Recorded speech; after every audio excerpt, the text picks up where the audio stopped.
Morning students.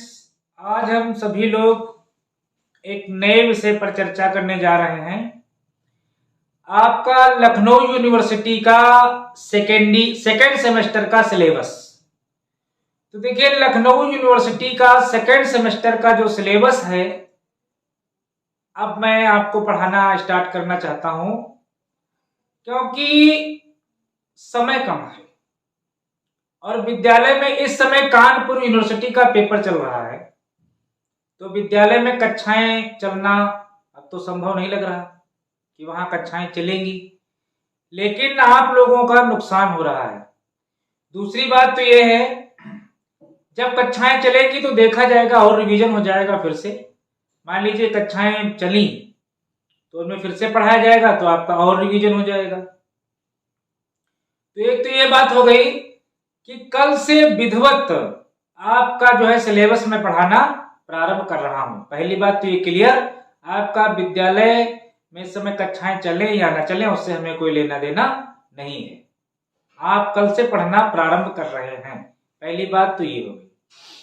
दूसरी बात ये चर्चा करनी है कि आपका जो 27 जून पेपर की डेट दी हुई थी, तो हमें तो नहीं लग रहा है कि 27 जून से आपका पेपर होगा, क्योंकि मई चल रहा है।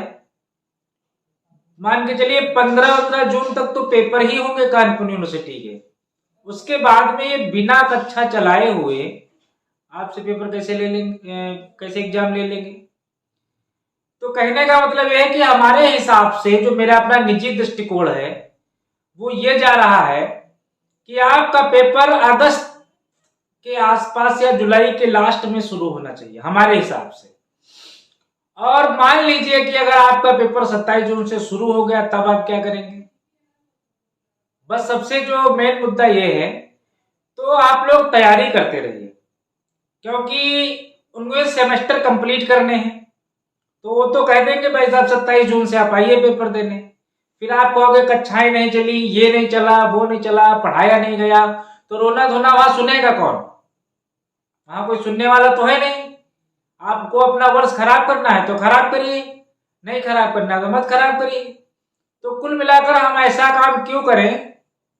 अगर मान लीजिए हमें उधर बाद में समय मिलता है, अगर आपकी डेट बढ़ती है तो डेट बढ़ती है तो बहुत अच्छी बात है। उसी दौरान कक्षाएं चल जाएगी और आपकी तैयारी हो जाएगी, आपका रिवीजन हो जाएगा। तो दो बातें तो ये हो गई कि हम फिलहाल 27 जून मान के चल रहे हैं, तब तक मैं आपको पढ़ाऊंगा। सबसे मेन चीज तो ये, तो आप लोग पढ़िए और नोट्स बनाना प्रारंभ कीजिए, सबसे इंपॉर्टेंट बात ये। और दूसरी बात ये, हम फिलहाल 27 जून को ही मान रहे हैं। डेट बढ़ गई तो बहुत अच्छी बात। तो कल से कक्षाएं आपकी विधिवत प्रारंभ होगी, नोट्स बनाते रहिए और पढ़ते रहिए। दूसरी बात जो सबसे इंपॉर्टेंट है कि आप सभी लोग जो आपका सेकंड सेमेस्टर का सिलेबस है वो मैं आपको जरूर बता दूं। ये बुक देखिए है हमारे पास, इस बुक को आप देखिए। इस बुक में आइए सबसे पहले चलते हैं, जो इसका फर्स्ट पेपर आप देखिए। फर्स्ट पेपर में आपका मुगल काल पूरा दिया हुआ है, यानी बाबर के समय भारत की जो राजनीतिक दशा थी, मतलब सल्तनत काल समाप्त हो रहा है।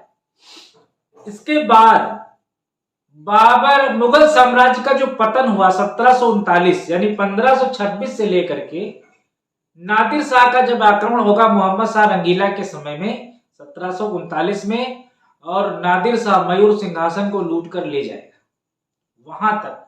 और उसके बाद जो मुगल प्रशासन था, उसकी जो सामाजिक, आर्थिक, धार्मिक, राजनीतिक जीवन, वहां का जो मंत्री परिषद, वहां की जो राजस्व व्यवस्था, प्रशासनिक व्यवस्था, विभाग, ये सब पूरी जानकारी आपको भी इसमें पढ़नी है। तो ये तो आपका फर्स्ट पेपर हो गया।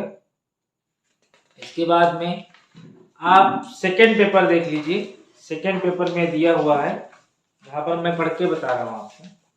सेकेंड पेपर में इंग्लैंड का स्टुअर्ट वंश आपको पढ़ना है, जेम्स प्रथम, चार्ल्स प्रथम, क्रामवेल, चार्ल्स द्वितीय, जेम्स द्वितीय। फ्रांस का बुर्बा वंश पढ़ना है आपको, लुई 14वां पढ़ना है आपको, लुई 14वें से लुई 16वें तक। प्रबुद्ध निरंकुशता का युग, व्यापारिक विकास पढ़ना। रूस का उत्थान, पीटर एवं कैथरीन। पीटर देखिए आपको फिर से मिलेंगे, पिछली बार मैंने आपको पीटर पढ़ाया था लेकिन आपके सिलेबस में नहीं थे, लेकिन कैथरीन थे, तो पीटर कैथरीन आपको फिर से पढ़ना है।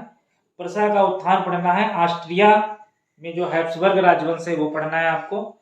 अमेरिका का समाज और अमेरिका का स्वतंत्रता संग्राम 1776 वाला, ये भी आपको पढ़ना है। लुई 14वां के पश्चात फ्रांस, फ्रांसीसी क्रांति के कारण। फ्रांसीसी क्रांति आपका पीछा नहीं छोड़ेगी, फ्रांसीसी क्रांति आपको कारण फिर पढ़ने हैं आपको। तो इतना सिलेबस आपको इसमें पढ़ना है। उम्मीद करूंगा मैं आपको मन से पढ़ाऊंगा, तो कल से आप लोग शुरू करेंगे पढ़ना, नोट्स बनाना शुरू करेंगे।